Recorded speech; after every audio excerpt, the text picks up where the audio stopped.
Hi, good afternoon. It is a pleasure to welcome you to Gateways Music Festival's 2020 Virtual Chamber Music Festival. I'm Jennifer Arnold. I'm a Gateways Festival Orchestra violist, Director of Artistic Planning and Orchestral Operations for the Richmond Symphony here in Virginia, and a member of Gateways Artistics Programming Committee. Gateways is the unique vision of award-winning concert pianist Armenta Hummings Dumasani, who founded Gateways in Winston-Salem, North Carolina in 1993. The festival, whose mission is to connect and support professional classical musicians of African descent and enlighten and inspire communities through the power of performance, has grown significantly over the years, with our live 6-day festival attracting more than 125 musicians and drawing a combined audience of more than 7,000. This year, while we are disappointed that we are unable to perform live in Rochester, we are excited that this virtual format will allow listeners from around the country and from around the world to join us in the celebration of professional classical musicians of African descent. This year's virtual festival, through Friday, November 13th, features 10 public events, a residency with public school students, a 5-hour daily Gateways radio program, and much, much more. To learn about all of this week's activities, we invite you to visit the festival's website at gatewaysmusicfestival.org. Before moving on to our talk with Dr. Kernodle this afternoon, we would like to thank all of our individual and institutional supporters, with special recognition to the Eastman School of Music, the University of Rochester, the National Endowment for the Arts, the New York State Council on the Arts, the Andrew W. Mellon Foundation, and the Ford Foundation. And we are also extremely grateful to WXXI, Rochester's public television and radio station, for their media sponsorship. I invite you to become a Gateway supporter by making a donation on our website and clicking donate. I personally am a donor as well, so it's a wonderful thing to do. This afternoon, we are delighted to welcome as our guest Dr. Tammy Kernodle, President of the Society for American Music and Professor of Musicology at Miami University of Ohio. Dr. Kernodle earned a bachelor's degree in choral music education with an emphasis in piano from Virginia State University, an MA and a PhD in musicology from the Ohio State University. So we were just talking earlier, we've switched places. I'm from Ohio, she's from Virginia, and we switched. Dr. Kernodle will speak to us today about music, Black women, and the 19th Amendment, which in 1920, 100 years ago, granted some women in the United States the right to vote. Please join me in welcoming Dr. Tammy Kernodle to the 2020 Gateways Music Festival. Oh, thank you, Jennifer. It's a pleasure to be here with you all on this occasion. And I want to start my talk off by thanking Lee for inviting me to be a part of this great festival, and one whose vision and mission I have come to learn about, but am a champion of and a promoter of. So I feel like we are on the same battlefield in many ways in terms of trying to diversify who and what we hear in the concert hall. I also would like to start my lecture by honoring the vision of the founder of this festival, Armenta Hummings Dumasani, who, much like the women I'm going to talk about in this particular talk today, have been central in terms of transforming our communities, but also in creating institutions that have furthered our music, our artistry, and I think and educated others about who we are as a people, especially as Africans in America. And I would also like to honor the legacy and the memory of Paul Burgett, whose name is associated with this lecture today. His work as a scholar and a teacher both has served as an inspiration and as a model for me and many others. When I was asked to give this talk, and I've been asked to give many talks on this topic of the suffrage movement in this year, in this great year of celebration and commemoration. What has been striking to me in giving these types of talks is how much we have commemorated and celebrated an idea that the 19th Amendment was one of the important singular representations of the expansion of civil rights and democracy in America. But how little we know about the limitations in which that vision of opening the level of power and democracy that the ballot box provided did not include so many. And as Jennifer kind of alluded to in her remarks, this is a history that has been fraught with much tension. It has also been fraught with much violence. And so in this 100 years of commemoration, we need to take into consideration what was the role of many women in advancing the fight for equality and social change, not only from a political point of view, but how that also intersected in what happened in the concert halls and on concert hall stages. And so my story today begins in 1913. So if we can advance the first slide. In 1913, in Washington, D.C., hundreds of women gathered for the first of two major suffrage marches that would take place before 1920. The Black women who gathered to participate in this march that in many ways commemorated a 60-year ongoing fight for access to the ballot box, upon their arrival, were told that they could not walk with their state delegations, that due to the racialized politics of this movement, that they would be pushed to the back, in other words, to the margins of this movement. And this act of overt racism that took place at the Women's Suffrage March, which included many of the Black female suffragists who had been a part of this movement since its beginning in the 1890s, and also women who were part of the founding of Delta Sigma Theta Sorority Incorporated. This ignited them into a different wave of activism that was centered on countering what was the racism of white suffragists,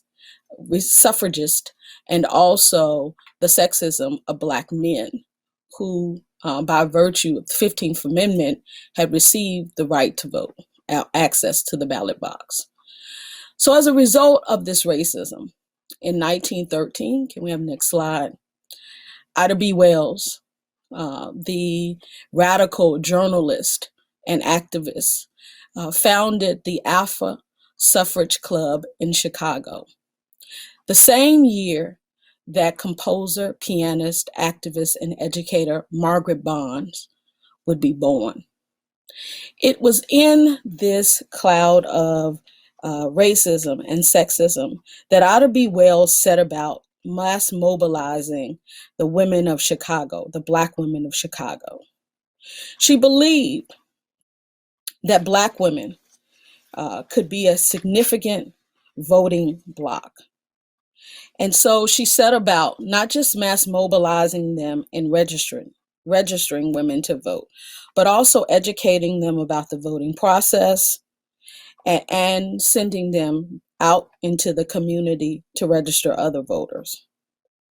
She believed that these women could form a very strong power base.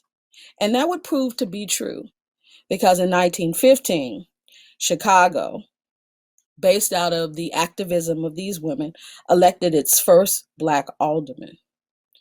And as we've seen in this last weekend, over 105 years later, the power of Black women as a voting bloc moved, and their efforts in mass mobilizing their communities have written a chapter of political history that white and Black suffragists could never have imagined.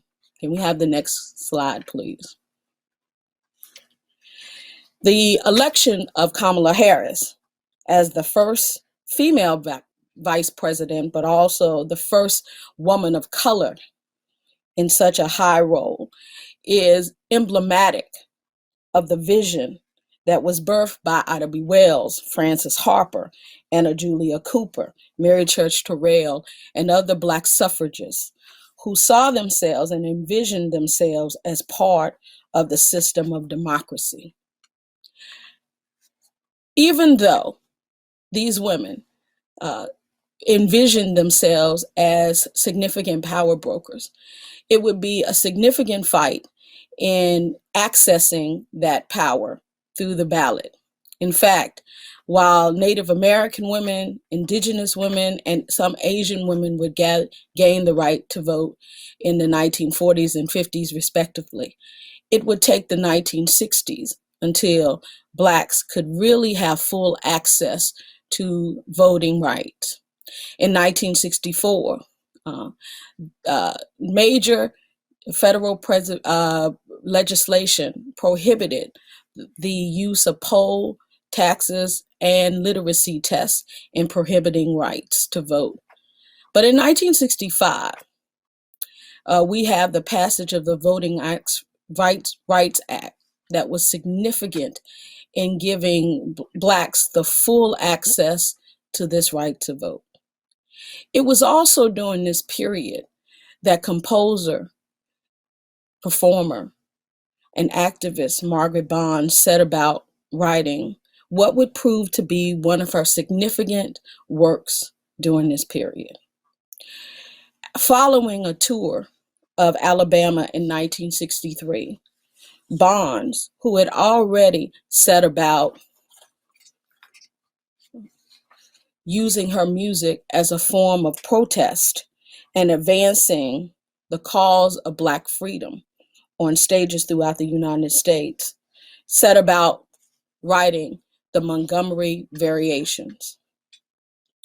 This large-scale orchestral work would be based on the Negro spiritual, I Want Jesus to Walk With Me. And it was a continuation of Bonds's overarching attempts to capture what was the historical moment of the time, a moment that was seared by the direct action campaigns of the early 1960s that was promoting not only social change, but also the right to vote for all.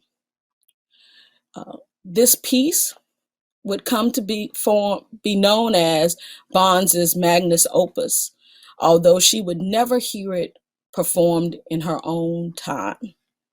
So we're going to start our conversation in 1965 when the Montgomery Variations was completed by Margaret Bonds.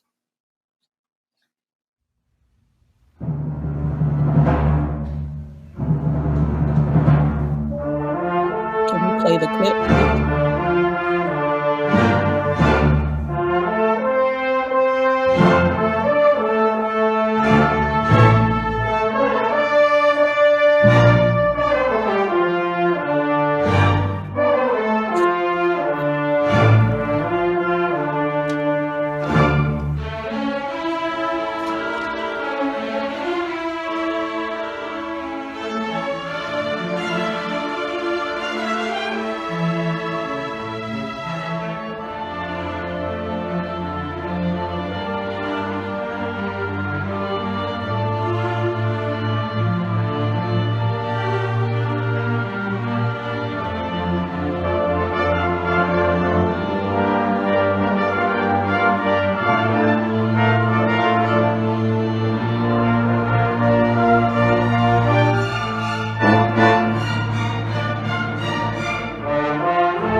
So,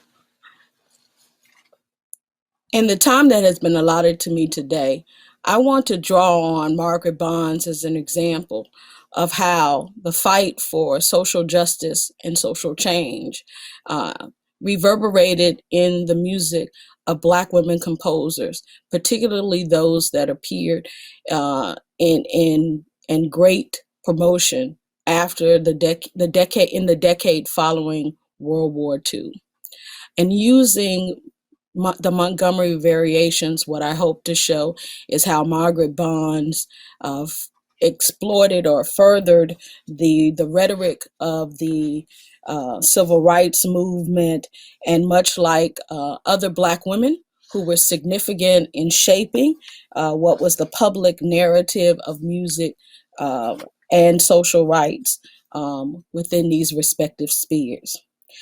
I think that it's important that I tell you that this is a part of larger work that I have been engaged in over the last several years that has been centrally focused on how Black women have been significant in shaping what is our context of protest or movement culture in America.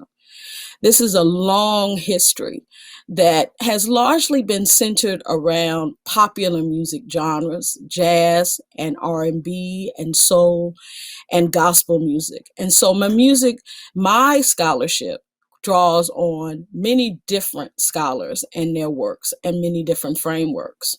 What I hope to show is how Black women composers and Black women concert artists, how they are part of this larger conversation, and really to unmask a part of this history that we oftentimes don't associate. In looking at Margaret Bonds, a woman who was born in Chicago at a time when this organizing of Black women is taking place through Ida B. Wells, but through other women. I think that it is important that we talk about what was her consciousness, a consciousness that displays itself in the music that she creates, particularly in the 1950s and 60s, that is oftentimes marked by her collaborations with Langston Hughes and other artists. A major part of my understanding of Margaret Bonds and my discussion of Margaret Bonds in this period is centered and rooted around the concept of the race woman. And it is no doubt that Margaret Bonds exemplified what the race woman was in early 20th century America. But also what I hope to show in this is how Margaret Bonds also provides us a lens to look at how the race women who were so central to not just the organization of the communities before World War II, but also central in embodying the new Negro aesthetic, also translated into the artist activists, the radical leftist women who propelled the civil rights movement, and the correlation between arts communities and the civil rights movement in the decades following World War II. And so how to best understand this is that we have to look at Bonds' Chicago. And there have been many scholars who have talked about Margaret Bonds' early life, in particular in how her mother's home and how her mother was an important influence on who Margaret Bonds became as a musician and as an artist and a composer. But I want to draw back from this to also talk about Margaret Bonds and the development of her consciousness as a political being, as an identity.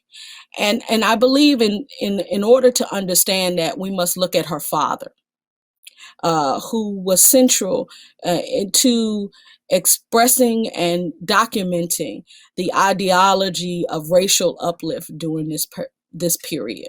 Her father was Dr. Monroe Alphas Majors, who was a groundbreaking doctor and an activist.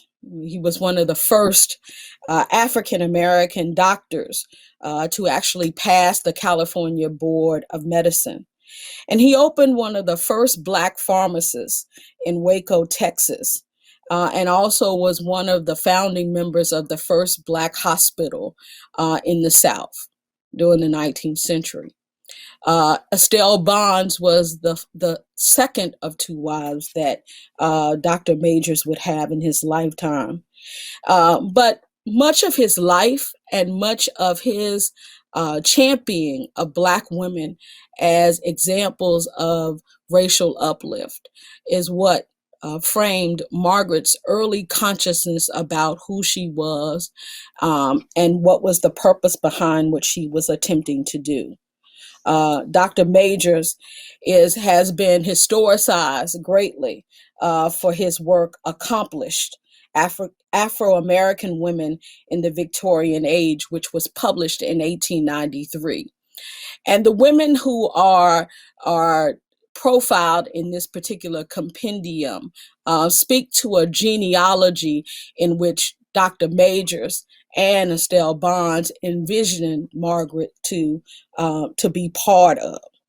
And so in looking at this, we must consider that there are four very early agents that influenced Margaret Bonds' social and political consciousness that later is an important part of her compositional works. We have, first of all, this perspective of activism and political agency that her father operates in, and her mother as well. But there's also the level of achievement, Black achievement, that Margaret was exposed to very early on at her mother's home. Because her mother's home was looked at as one of the centers of the Chicago Renaissance, it means that Margaret very own was surrounded in an environment of Black exceptionalism and Black achievement. The fact that she is identified early on as a prodigy and is celebrated significantly for her achievements within this largely middle class and upper middle class Black community in Chicago.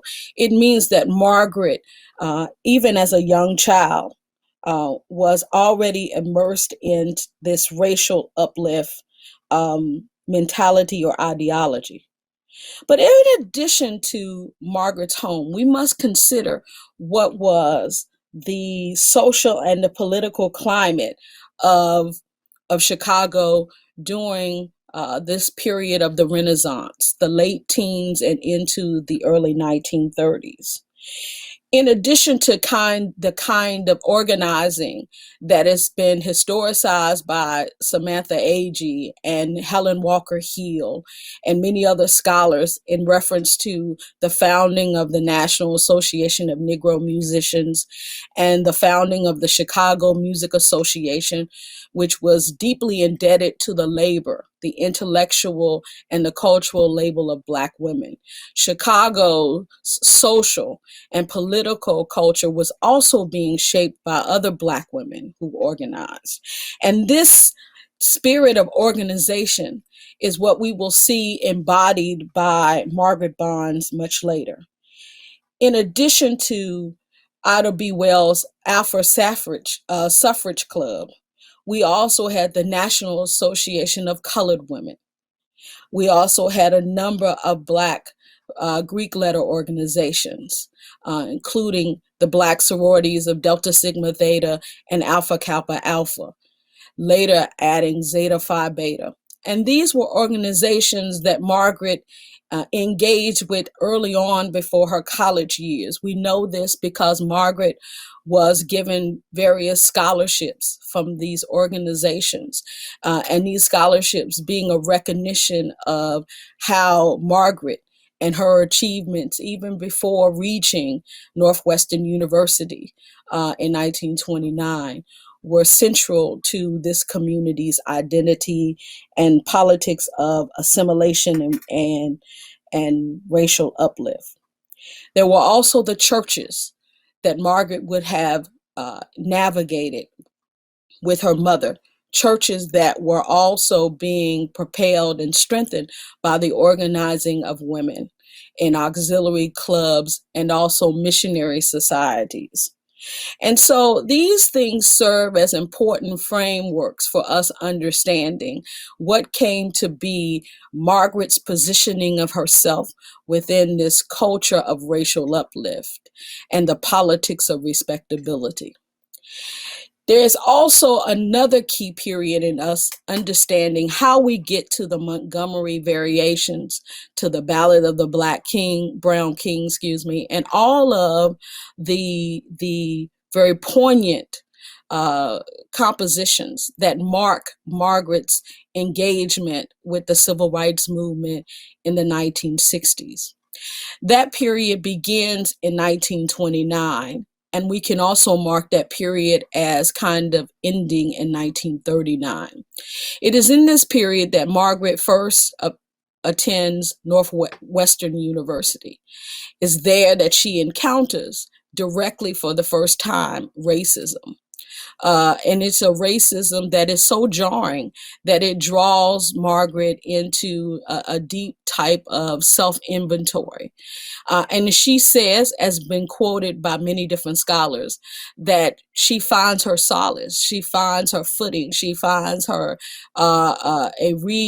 imagining of her consciousness and her viewpoints as a Black woman in the basement of the Evanston Public Library, where she discovers the poetry of Langston Hughes. And it's Hughes's words and his contextualization of Black heritage and Black identity that is an important foundation alongside these other agents that I have spoke of that supplant Margaret on a journey of being an activist and an advocate for her community.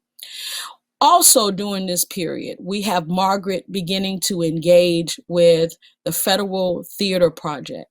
And I mention this because we have Margaret in this period beginning to shift from the kind of bourgeois respectability politics that frame the race woman, race man ideology to a more progressive leftist mentality that in many ways is going to radicalize artistic communities throughout the country, and is going to be the seeds for what becomes the basis of this resistance culture that is going to align itself to the Black civil rights struggle in mid-century America. And this theater community, this Federal Theater Project that she is associated with in Chicago in the late 1930s, is going to put her in the orbit of women such as Shirley Graham, who will go on to be Shirley Graham Du Bois, who is going to also very much cement herself in pieces that are going to contextualize the Black experience, but also promote a kind of radicalness that moves and shifts away from the assimilation politics. In 1939, though, we have Margaret moving to New York. And this move to New York is going to place her in the orbit of particular artistic and musical communities that are going to help further the development of her political consciousness. Margaret and her ability to fluidly move between genres of music as a performer, arranger, and a composer means that Margaret will not be situated solely in composer circles, but that she will move amongst genres and intellectual and cultural circles that will further this kind of engagement with strong leftist and radical and progressive politics. When Margaret first arrives in New York, she works with the Apollo Theater. But I think one of the things that is central for us understanding her mentality and what we see expressed in her works much later is her engagement with cafe society, and with the Stork Club, and many of these nightclubs that framed part of the popular front in the 1930s and 40s. In particular, I want to point to her period at Cafe Society. And on the screen, you see a publicity photo of Margaret Bonds and her student, Gerald Cook, who during this period in time traveled as a piano duo. And they worked many of the nightclubs of Manhattan, the Stork Club, but Cafe Society, I think, is most important for us because the time in which Cook and Bonds are at Cafe Society is a peak period for understanding the correlation between Black art and Black politics. At Cafe Society, at the time in which Margaret and Gerald are playing, which is in and around 1944 to 1946, you have other significant Black intellectuals in that space. Jazz pianist Mary Lou Williams is there. Hazel Scott is also a part of the roster. You also have Sister Rosetta Tharpe, Josh White, the very influential and later controversial blues musician. You also have the Golden Gate Quartet. And the very milieu or environment of Cafe Society was one that was transformative in terms of the consciousness of many artists that played there. Lena Horne speaks specifically of how her years at Cafe Society, which coincides with this period, were significant in bringing her to a new awareness of what it meant to be Black, particularly because, much like Margaret Bond, she had grown up in a very elite, bourgeois experience and had been cushioned from much of the plight that and the marginalization and the discrimination that many felt. And so it's in this environment, coupled with her friendship with Langston Hughes, that I believe that Margaret Bonds comes to a new way of looking at life in general, but also looking at art. We know from her letters during this period that she talks much about the struggle of not only being a Black artist in America, and what does that mean in terms of the limitations placed upon her, but she also talks about being a woman and how women artists have to deal with another level of discrimination that oftentimes negates their talent and negates their inhabiting of certain spaces. Can we have the next slide, please? And the next. So here we have Margaret Bonds with Langston Hughes, who brought her into many different intellectual circles. We know that Hughes inhabited not only the circles within Greenwich Village in Manhattan, but also in Harlem. And so it is my belief, and this is one of the points that I am beginning to research, that it is through Hughes that Margaret Bonds is brought into the orbit of other women artist activists who are becoming very prominent at this time, because we do know that by the late 50s and early 60s, we have Hughes beginning to collaborate with Odetta. He's collaborating also with Nina Simone. And much like his kind of mentoring of Margaret's racial consciousness, Langston Hughes is doing the same with Nina Simone. Another key part of this period is Margaret Bonds' engagement with Black colleges, because she begins to undertake a tour of Black colleges throughout the late 40s and early 1950s. And I point to this because this is a key period in terms of us understanding what will emerge out of the activism of these colleges.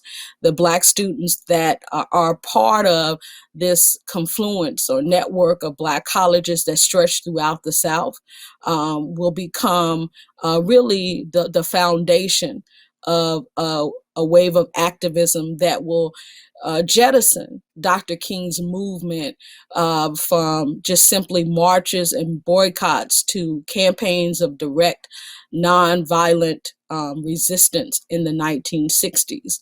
And it's this shifting of the movement that is going to, in many ways, influence what Margaret Bonds does during her in her compositions.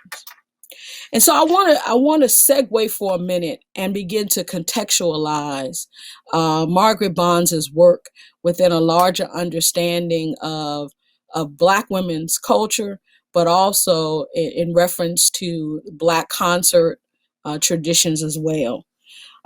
What we oftentimes do not talk about is how Black concert artists worked within the Black Civil Rights Movement.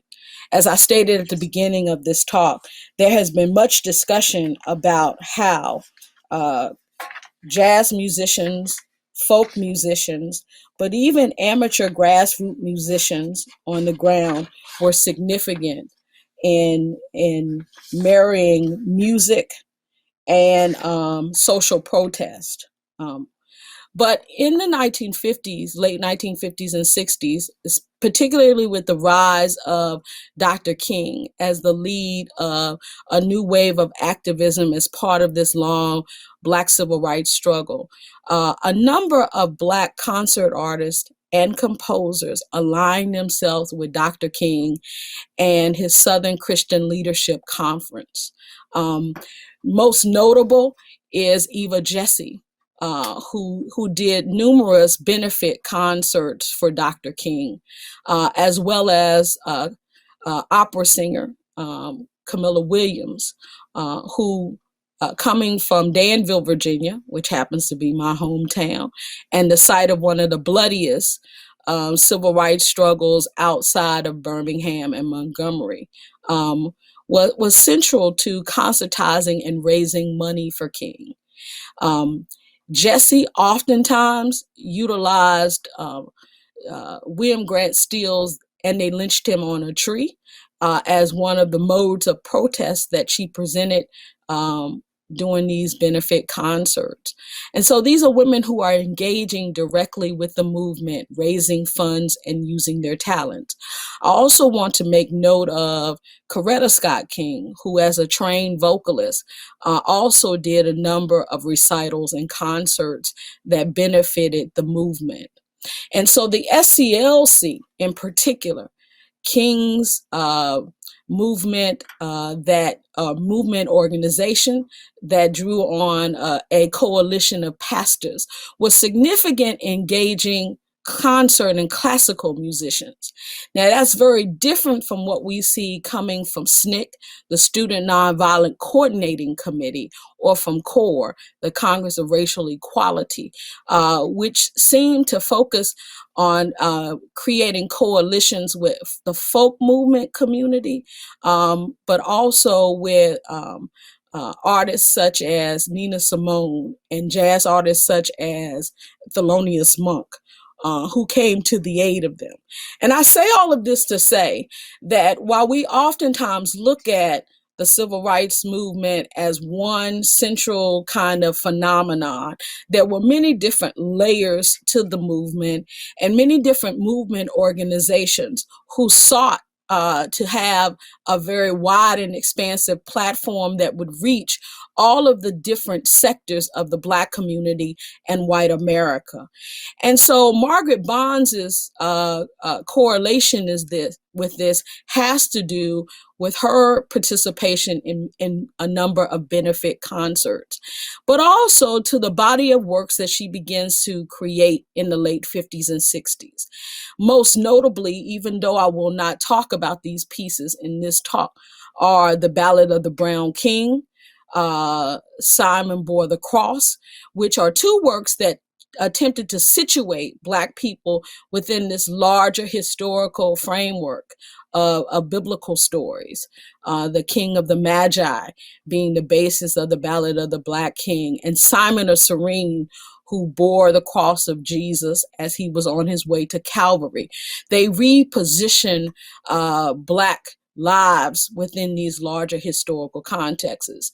And then there is the very famous spiritual suite that Margaret Bonds begins writing during this period and completes in the late 60s, that comprises of, these piano adaptations of the spiritual. And so we know that she has a connection in performing these works on behalf of the civil rights movement because of the ephemera that exist. For instance, the Ballad of the Brown King was performed in 1960 in New York as a benefit for King's SCLC.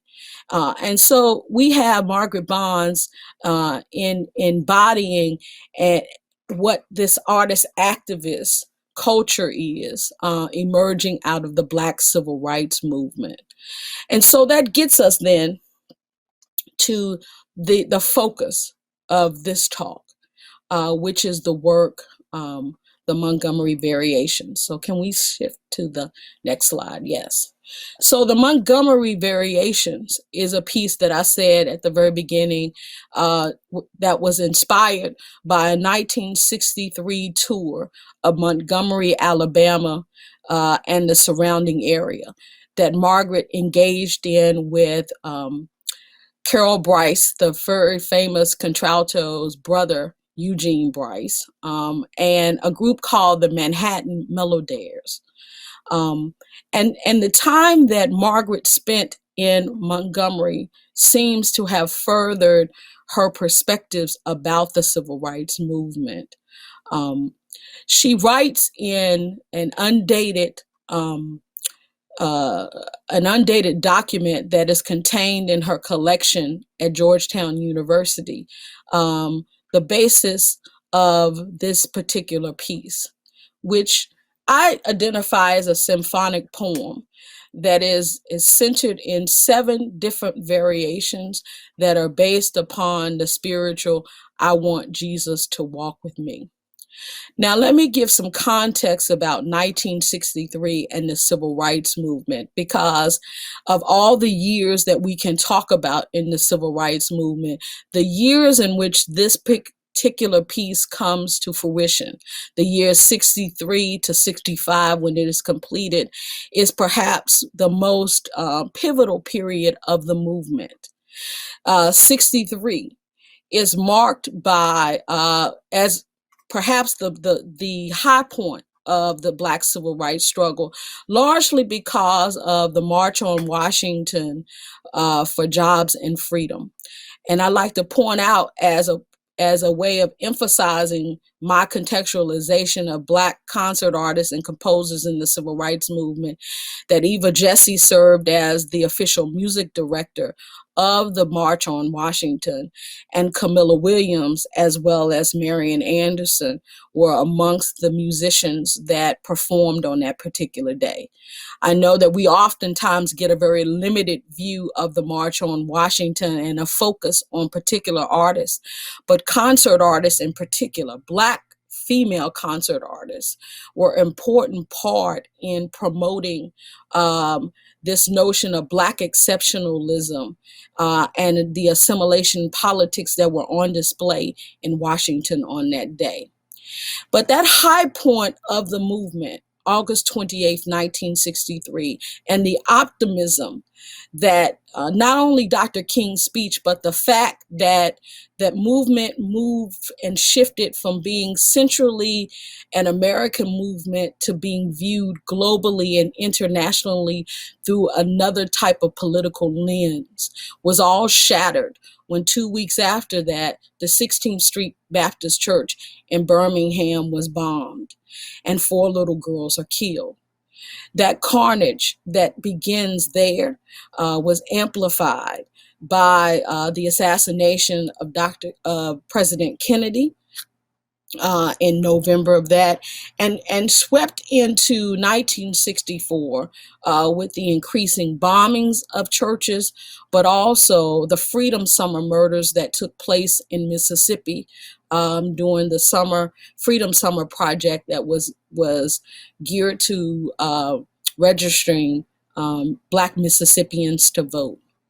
So by the time we get to the point where Margaret Bonds has completed the Montgomery Variations in 1965, we have LBJ, Lyndon B. Johnson, ascending into a full term of his presidency, having run following his completion of Kennedy's tenure, and him launching what he terms his Great Society agenda, and that agenda being furthering of civil rights through the passage, as I said at the beginning, of the Voting Rights Act.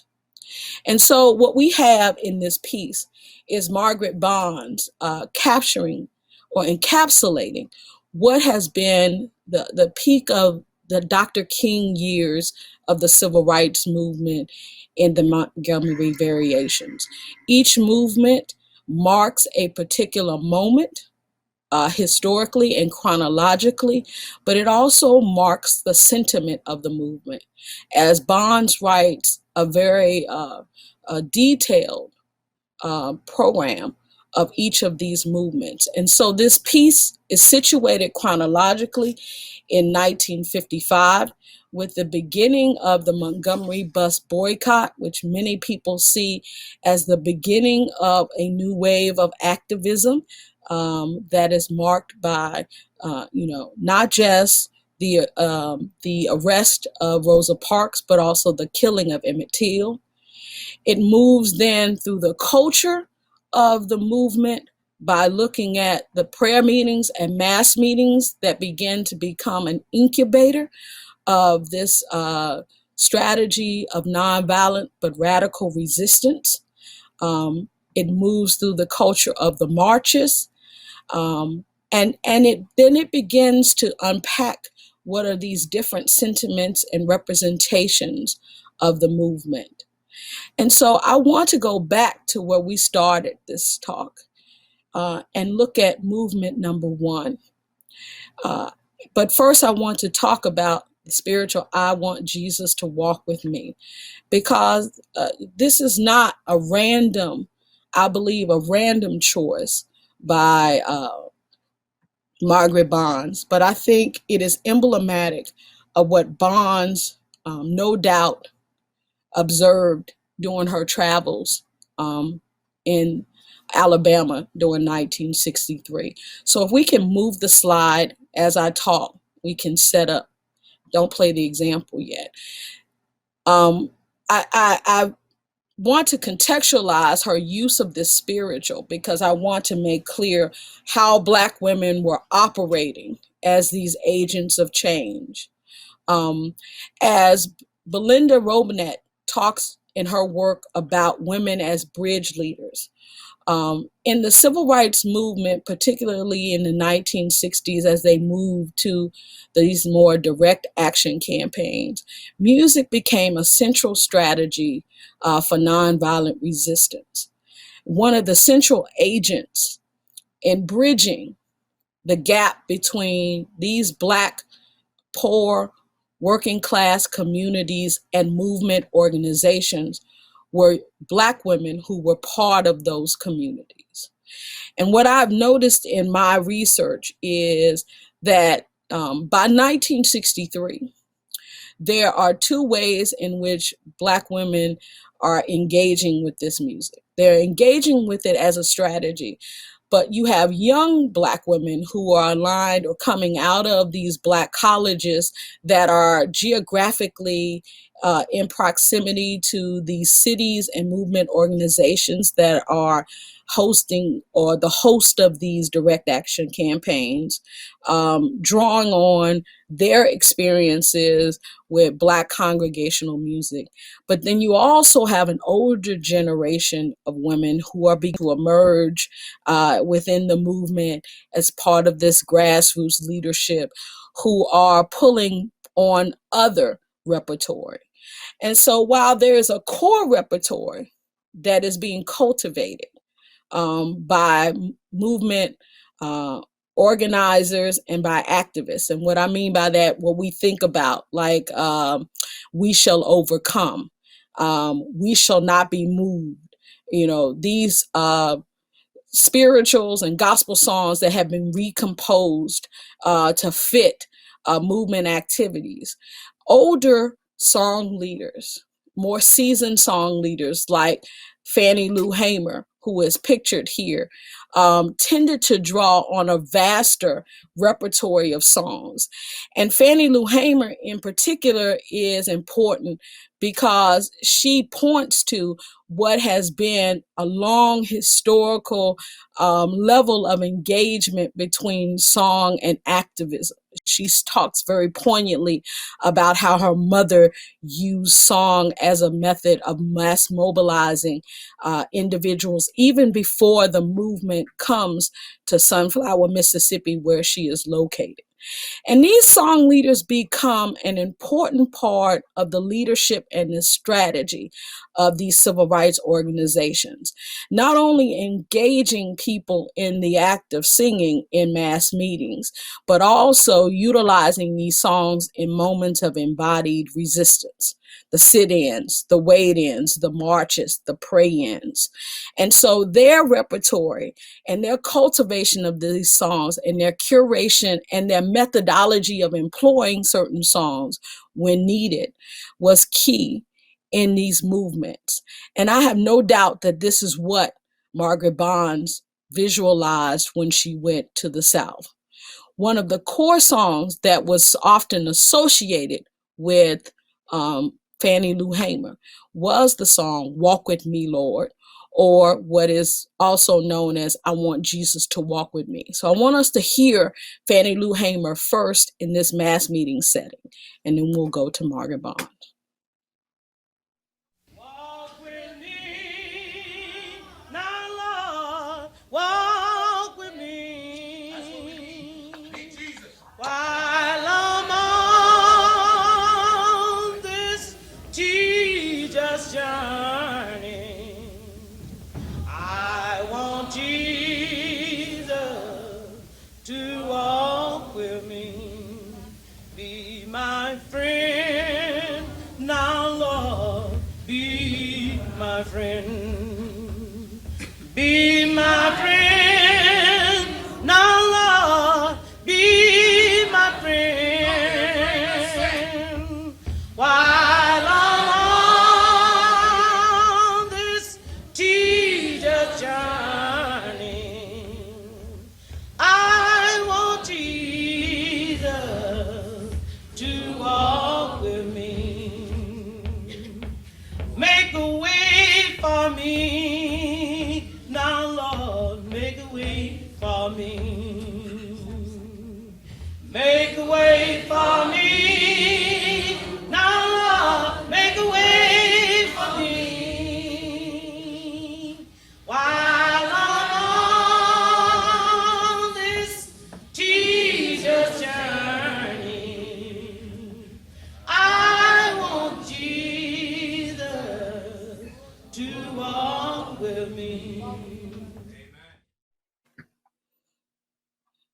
So we get a sense here in this recording that is actually taken from a mass meeting where we have Fannie Lou Hamer leading the actual participants in the singing of this song, being core to what we hear in the first variation of Margaret Bonds's Montgomery Variations. So if we could go to the next slide. And I want to talk about a little bit about what she talks about this, because she says in this particular movement, the first movement, what she is invoking is the decision that is made within the mass meetings that were held in the churches to boycott not only the bus company that was responsible for the jailing of Rosa Parks, but also this larger fight that the Black citizens of Montgomery had been engaged in terms of civil rights and social change and integration up to that point. So this is the first movement of the variation. So you're going to hear how she presents and treats this spiritual melody. I want Jesus to walk with me.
Yes.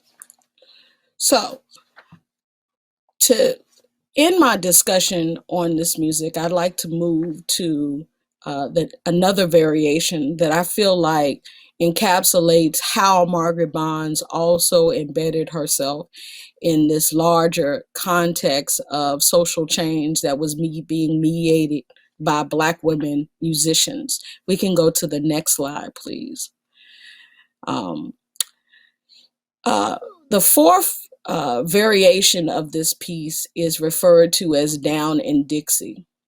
It is a movement that is centered around a pastoral scene of the South.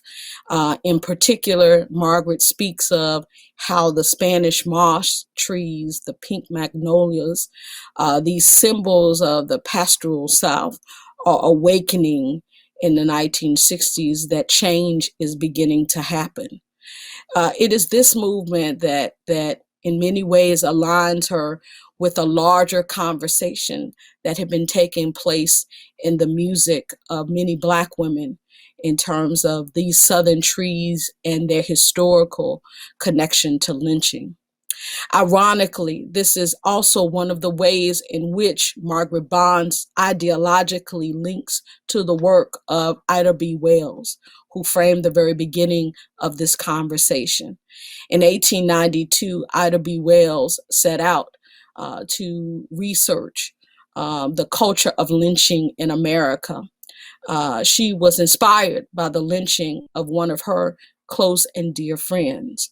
And what the result of this work was what is now being referred to as the Red Diary, a compendium that details the lynching of Black men, women, and children in America from 1865 up until 1892.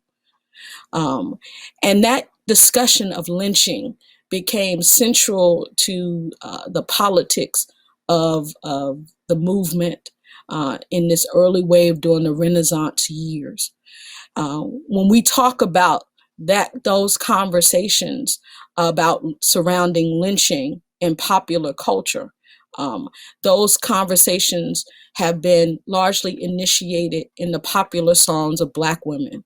And while we are familiar with Billie Holiday's singing of Strange Fruit at Cafe Society in the 1930s, and how that placed lynching in the forefront of a conversation about America during a time when America was attempting to position itself as an authority on democracy. What we oftentimes are not aware of is that these conversations predate Billie Holiday in popular culture. In 1933, Irving Berlin wrote a theatrical piece called As Thousand Cheer. He wrote one particular song for Ethel Waters, which became a signature song of hers prior to her conversion to Christianity in the late 20th century. That song was Supper Time. And Supper Time is a lament about a Black woman who has just learned that her husband has been lynched. And I believe that this correlation between Margaret Bond's Down in Dixie talking about or envisioning these trees, these southern trees that bear strange fruit, as being aware that a change is happening because of this movement is part of this continuous discussion that Black women are having about lynching and what lynching, the trauma of lynching upon their families and themselves. So we're going to hear a little bit of Ethel Waters before we hear Margaret Bond.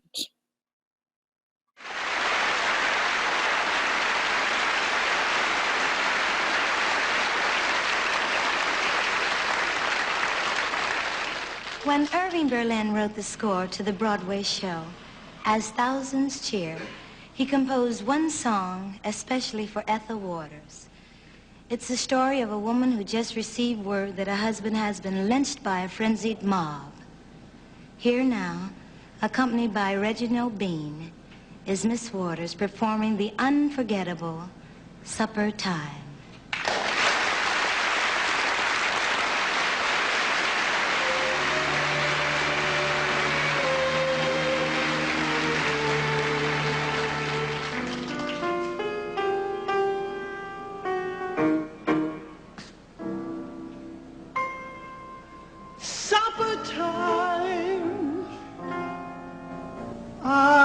Set the table 'cause it's supper time.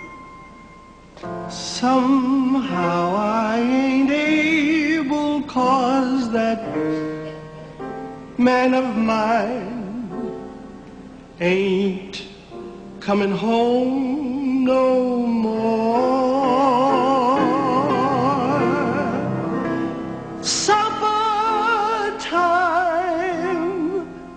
Kids will soon be yelling for their supper time.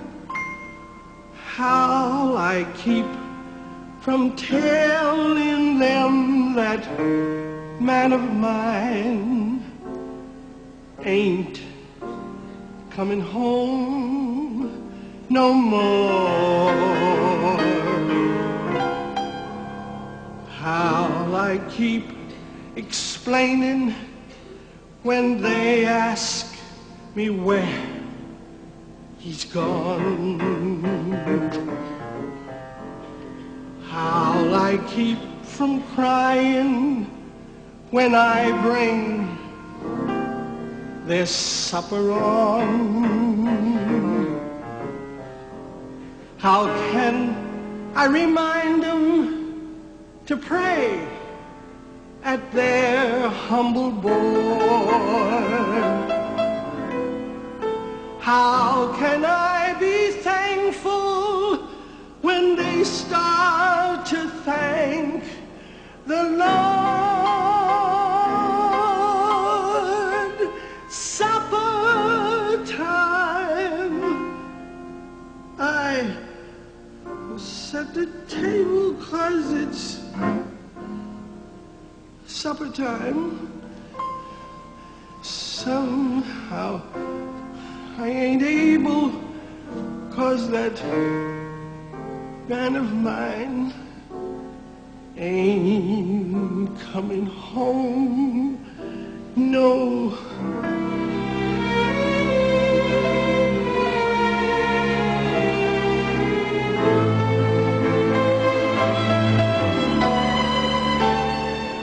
How can I be thankful when they start to thank the Lord? Lord, summertime. I must set the table, 'cause it's summertime. Somehow I ain't able, 'cause that nerd of mine ain't coming home no more.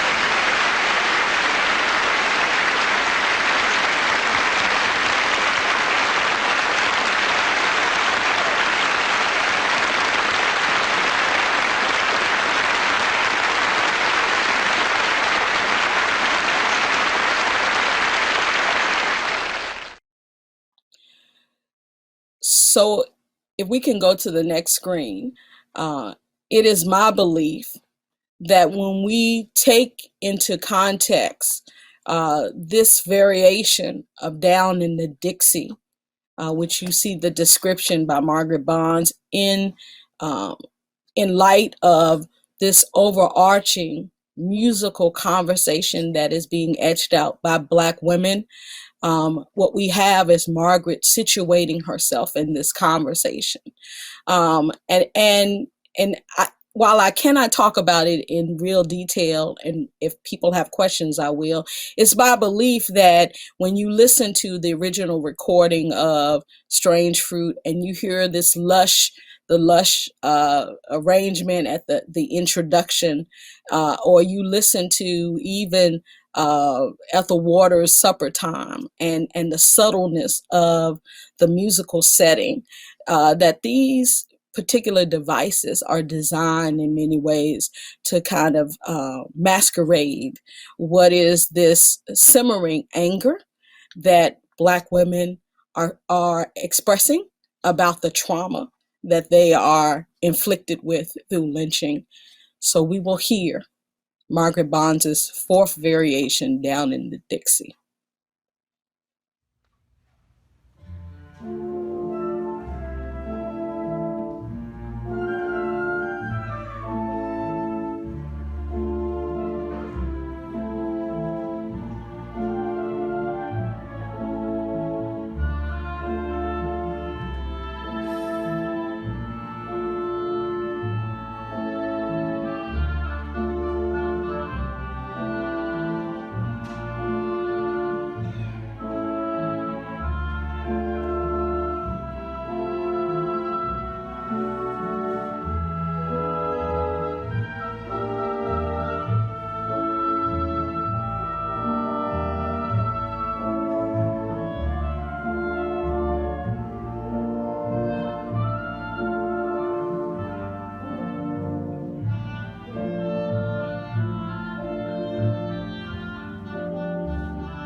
So this piece in many ways sets up what will be the tragedy and the expression of pain that our final three variations in this piece exemplify.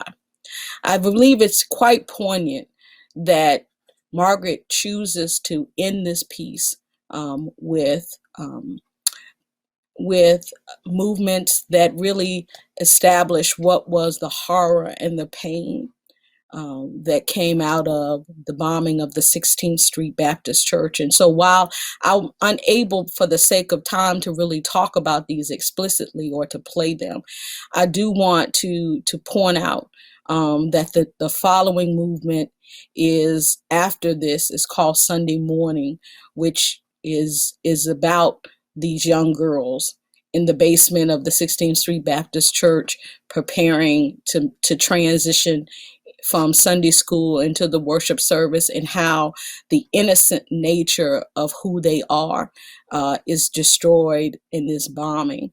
And I mention this because the next variation, Lament, and the final variation, Benediction, really place this piece within a larger discussion about how that particular incident inspired many different musical reactions during this period. And I point to specifically the anger that is expressed through Nina Simone's Mississippi Goddam, the kind of poignant melancholy and reflection and lamentation that is exuded in John Coltrane's Alabama, Joan Baez's Birmingham Sunday.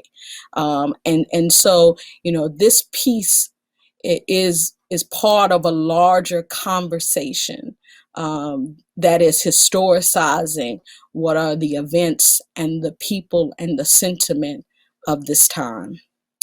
I'm going to end here for the sake of time. And ending here, I want to refer to the title of this particular talk, which is a reference from a quote from the activist and intellectual Anna Julia Cooper, who in 1893 wrote landmark text, A Voice in the South, wherein she said, quote, "Only the Black woman can say when and where I enter, in the quiet, undisputed dignity of my womanhood, without violence and without suing or special patronage. Then and there, the whole Negro race enters with me." End of quote. Over a century later, these words exemplify how Margaret Barnes and a generation of Black women composers brought the ancestral history and experiences that frame Black life in America to the many different contexts of the Cold War era concert hall. It is work that links them to the ritualistic practices that rippled throughout the diaspora, practices that link them to foremothers and sisters that sang and mass mobilized people in homes and fields and churches and houses and on stages, how they served as cultural workers who maintained the continuous cycles of preservation, transformation, and transmission that defines diasporic music culture, but also diasporic history. Historian and activist Bernice Johnson Reagan likens this work to nurturing and mothering. And for Reagan, nurturing involves the process through which Black women preserve traditions and pass them on to subsequent generations, while mothering is centered in the act of cultivating the transformation of these ideas into new forms as these generations grow, and begin to mark their existence. I believe that this is what Margaret Barnes embodies. In fact, she even says this so herself, if we can move to the next slide, where she said that she realized at a very young age that she was a link between a generation of Negro composers that marked the historical past, but also the generation that would make up contemporary expressions of Black culture in the concert hall. When we look at the work of Margaret Bonds, not just as a composer, but as an activist and an educator, one who was continually mapping her place by creating organizations and institutions that would generate not only new forms of expression, but empower a next generation of artisans. We see Margaret Bonds embodying very much this history and being part of this process of nurturing and mother. It is this process that at times has been more important than sometimes championing or promoting oneself over the others. As her work and the work of other Black women have been significant in bridging what is sometimes the ideological gaps and struggles between the old and new. It is in these moments of conflict that it's important that those who can nurture do so to ensure the survival of these traditions in order that they are passed on to the next generation. In many ways, not discussed here for the sake of space, this theory of nurturing and mothering can be used as a mechanism to understand how the compositions and lived experiences of Margaret Bonds, Julia Perry, Undine Smith Moore, Dorothy Wood-Moore, and many other Black composers, not only documented and reflecting the changing consciousness of Black America at a significant time in history, but also pushed the context of the Black concert aesthetic beyond the limitations of the new Negro and his advancement of modernity. By using the Negro spiritual as the translator of cultural memory and the advancer of narratives of protest and resistance that conflated gender and racial politics, it is my belief that these women nurtured the more militant narratives of resistance that permeated the works of many Black composers that we hear today. Thank you.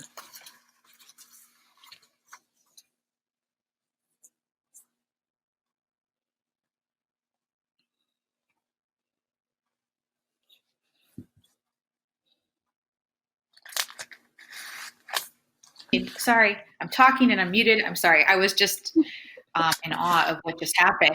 It was amazing. So I think we're going to a Q&A right now.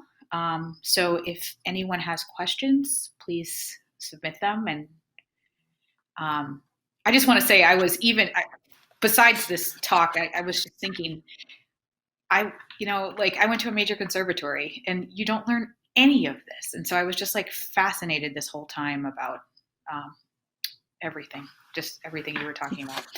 Well, thank you. I appreciate it. As I look over your shoulder and see Shirley Chisholm and Margaret Bonds, how poignant. Well, yeah. And I was saying that, like, I kept looking behind me because I was like, I think that's a painting, or not a painting, a poster of the final picture you had. So I was like, is that the same thing? And it is. It is. Yeah. So, wow. It's just like how the universe works. I have a comment that was submitted. Let's see. Anar, who's a guest, says, wow, what a photo. So similar to the Black Lives Matter protests taking place now. So I think this was something maybe that you had shown earlier. So we have a comment. But there are no questions? I feel like I have a lot of questions. Well, how about I take your questions and we'll see what people say. For me, I guess, like I said, I had so many questions about even just from my experience back a billion years ago as a student. I mean, are your students studying this stuff now? Has there been a change in kind of like the way music history is taught, or is this much more specialized? Is this like a class that someone would take, or is this being ingrained of, or integrated into classwork now? I'm integrating it more and more into my classes. I now teach a graduate seminar called "The Black Composer Speaks," but it's not very composer centric. I also bring in concert artists and talk about the full spectrum of Black, composition, right? And Mm-hmm. really kind of deconstructing the European sense of what composer means, right? By looking at various things, but also uh, in fact, just really in the last couple of weeks taught this in my African American music course that looks at both classical and popular music, and it's for non-majors. And in talking about these particular things, I'm really building here on work that has been focused on kind of writing the biography of Margaret Bonds. But what I'm looking at trying to do now is really widen the lens. We all have some foundational knowledge of Black concert artists. There's more to be done, believe me, and Black women composers in particular. And particularly after the New Negro, movement. A lot of conversation is centered around Florence Price, and rightfully so.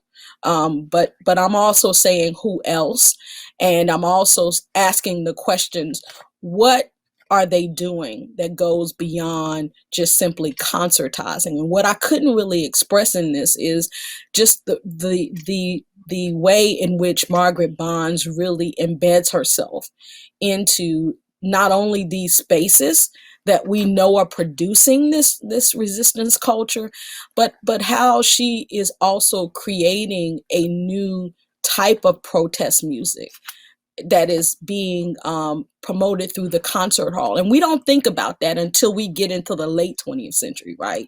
It's not until we get to the Ollie Wilsons and the Adolphus Hailstorks and we get to the Anthony Browns, Anthony Davis, excuse me, that we think about this. But my thing is, there's a whole generation of Black women who right out of World War II are doing this. Undine Smith Moore, Julia Perry, of course, Margaret Bonds, right?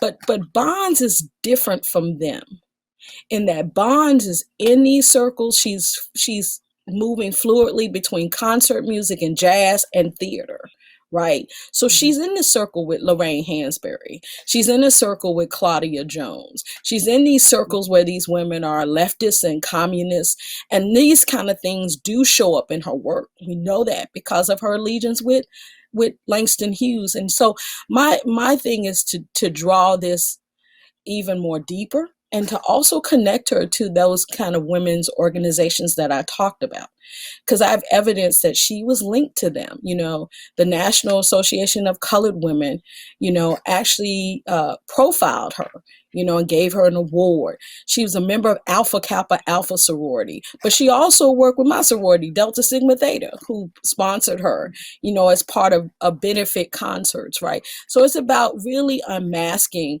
what was this level of activity that Black women were engaged in terms of furthering civil rights on the ground and also musically.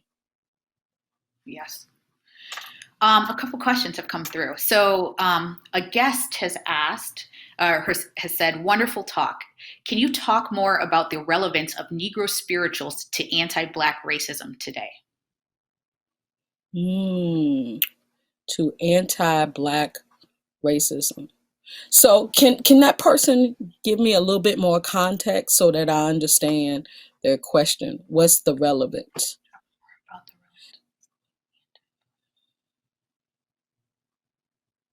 Because I really want to understand. Soon. Yeah. I mean, on one hand, okay. I'm going to go to another question, but this person, please follow up because I'm waiting. Yes. I want to know. So do you think there are other undiscovered Black women composers out there that we have yet to learn about? I think there are. I think, but I think what we have to do is be willing to look for them inside of collections, right? This Montgomery Variations was something that I read about but did not see until 2016, 2017, when Georgetown first acquired Margaret Barnes's collection. Um, Anna Chalenza, shout out to Anna, called me and asked me to come to look at the collection. She was like, what do we have here, right? And when I came across the Montgomery Variations, I want you to know I literally laid in the floor because I was like, this is real. It's not hyperbole that people have been talking about. This score is real. And I just started unpacking it. And I said, here is Margaret Barnes, who has written all of these wonderful arrangements of spirituals, right, for vocalists, and written in a choral setting. But we had yet to really see or hear Margaret Barnes as an orchestral composer, right? And so, this piece really marks a real understanding of how she was thinking on a larger level, right? But how many more women are in that? So what I'm starting to do, and I want to urge other people to do, artists, because I do know that Black concert artists were groundbreaking in doing some of this research on Margaret Barnes and Florence Price because they had these scores and they knew these women, is really illuminating to us and to this community in talks like this or in your performances. Who are women whose names come up in correspondence? Who are women or artists that are named, in relation to just etching sometimes? Margaret Barnes had this notebook. We need to have these conversations and ask, who are we not hearing? Who are we not listening to, and whose work needs to be done even further? There needs to be much more reclamation of these women. I do think that we are seeing a time where more Black women composers are being programmed. In fact, Cincinnati Pops Orchestra is doing Julia Perry's Homunculus CF next weekend, which I'm happy about, but there's so much more work that needs to be done. And it's so key that scholars and performers begin to urge these institutions to really start to dig deeper and stop going to the same old, because it's easy and because they know that it'll attract an audience. Mm-hmm. I have a couple more questions that came up. Sorry. Thank you for an excellent presentation. I'm the Dean of Bynum School of Music at Northwestern. Did you have assistance from the Center for Black Music Research in your scholarly investigation of Margaret Barnes? Early on, because this has been work that I've been engaged in for a while. And so the Center for Black Music Research did play a part. I'm really hoping to get back to Chicago because there's some things that I know I need to look at now that I wasn't aware that I should be searching for the first time that, I looked at some of their collection. Also, that, there are things in the Newberry. There are other libraries in that Chicago area. So yes, the Center for Black Music Research has been a major part of this, especially Helen Walker Hill's collection. Awesome. Yeah. Okay. And I think I saw a little bit of follow-up too, but I think there might be a discussion in the chat. So I'm going to re-ask the question that was asked before and then have a little bit of follow-up. But I don't know. Okay. Hopefully this will be a little more clear.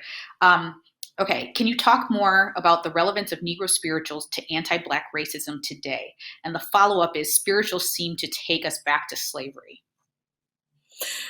Well, if you decide to look at it that way, I do think that the spiritual can be a tool that can be multi-directional in its scope and in its context. And one, it does take us back to slavery.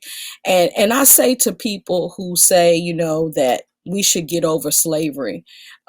These are the same people that oftentimes worship at these monuments that we now see coming down. So, I want to remind them that we can let go of slavery when they let go of slavery. first of all. And so, second of all, I'm sorry, that was non-musical, but I needed to say that because Sure. American history is embedded in slavery. And the first song that we hear out of the carnage that the Civil War created is the spiritual. When the Fifth Jubilee Singers embark on that tour in 1871, they are marking for us what is American song that is created out of the American experience. And when they take that to Europe, Europeans recognize very quickly that that is the unique contribution that is coming from the American experience. How do we know that? Because Dvorak tells us in 1892 that if America wants to create a sound, a nationalistic sound, it needs to look at two things. It needs to look at the melodies of the American slave and the American Indian, two people who, in this larger conversation that this talk started with the 19th Amendment, right, were the two groups of people among many who were disadvantaged, disenfranchised, right, whose history has been embarked with trauma and violence, right? And so, those things, that experience, as much as we don't want to accept it, are wedded to that. So yes, on one hand, the spiritual can be used to nostalgicize what has been this racist rhetoric about blacks, and what culminated out of that in the form of minstrelsy and all of this, kind of stereotyping of black life and sonic blackness and black experience and black music. But it also can be a tool for us to understand, right, and counter anti-racism. It can be a tool that we use to tell that history in so many ways, because as the spiritual is being as is evolving through all of these musical experiences, it is telling us a history of how people's experiences are changing, but how they are remaining ever so committed to this notion that America is going to rise up and be this democratic state that it envisioned itself to be. And I say that from the concertized spirituals to how the spirituals became the basis of Black worship experiences in the South and the North, and how the spirituals fed into jazz. There's so many multiple ways, right? And so if you're saying, how can it be a part of this anti-racist? It can be a part of it by telling that story in many sonic directions, right? In many different performances in many different time periods that I can't really talk about this, but I think it could be a key way of revealing this. Great. I'm going to end with one more question. How can we learn more? Suggestions on reading material or...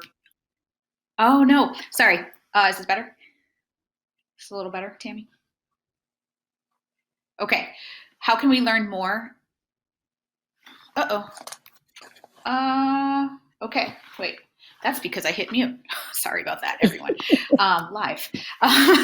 The final question is, how can we learn more? And do you have any suggestions for reading material or anything to view for our audience? In terms of Margaret Barnes, or in terms in general about civil rights, Black women and civil rights? I think probably more about Margaret Barnes, but anything you feel that you want to share. Well, I think, there are a couple of things that you can look at. I have a piece coming out called When and Where I Enter that looks at Margaret Barnes in relation to Undine Smith Moore, that will be coming out in an upcoming journal issue of the Journal of American Musicological Society, JAMS, that people can look at. I wrote a chapter looking at Eva Jesse and Camilla Williams at the March on Washington that will be coming out very soon. So I'll keep everyone abreast. If you follow me on Instagram or Facebook or Twitter, you can see that. But Margaret Bonds, I think, Samantha Agee, who is a new scholar who's emerging on the scene, has done some discussion about Bonds with Florence Price. Raylinda Brown, I would suggest looking at Raylinda Brown's work. Even though she focuses on Florence Price, she does position Florence Price and Margaret Bonds together in her work. And there's Raylinda's new biography, the great late Raylinda Brown, her biography, Heart of a Woman, on that contextualizes the life of Florence Price, came out this summer. So I would suggest people use those as pathways. And of course, Helen Walker Hill's book, From Spirituals to Symphonies, African American Women Composers. There's a chapter on Margaret Bonds. There's a chapter on Irene Britton. So it's a great book if you really want to know about Black women composers. And you mentioned your Twitter and Instagram handle. Can you give us your Twitter and Instagram so handle? My Twitter is the real Dr. Tammy Kernodle. The real Dr. Tammy Kernodle. Yeah. I had to do that because there's another Tammy Kernodle, believe it or not. And you can just find me as Tammy Kernodle on Instagram or on Facebook. So awesome. Well, thank you, Dr. Kernodle, for speaking to us today about music, Black women in the 19th Amendment. Let's give her a virtual thank you for being a great host. Round of applause. Thank you. It's been a pleasure. I will be following you and probably asking more questions on Twitter. Sounds good. Thank you. Awesome.